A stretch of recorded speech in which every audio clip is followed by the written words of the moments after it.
yàlla suñu borom heureusement que ñun kenn mënuñoo ko xatal moom nag ministre bi nga xamante ni moom moo far président gis na ni lii la mëne moom li mu mëne mooy violence ñun li ñu woote mooy non Sangalkam plus que Bambilor li ñu bëgg mooy suñu commune bopp xam nga li ñu mën a dox ci 5 minutes j'interpelle le président de la République li ñu mën a dox ci 5 minutes du ñu nangu kuñ koy defloo ci 1 heure de temps pour son propre intérêt moom intérêt moo ko fi tax a toog maire mi seen intérêt lañ fi nekkee ñun askan wi lañ fi nekkal il faut mu xool li neex askan wi mu nekk ci loolu président il est temps que mu xam ne askan wi dañoo vomir ñi fi nekk mu jël ñu bees teg leen ci seen commune yi ñu liggéey ak gox ak askan wi on est trop fatigué par ces manigances toute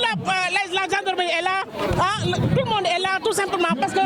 bëgguñu commune Bambilor bëgguñu commune Sangalkam mais ñun on n'est pas duñu nekkuñu Israël quand même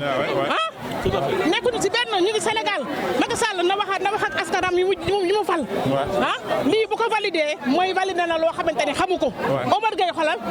boppam la fi nekkal Omar Gueye maa ko wax boppam la fi nekkal ñun soxlawuñu ko soxlawuñu Sangalkam soxlawuñu Bambilor suñu commune bopp lañ bëgg luñ ci am nag luñ ci góobe gar ko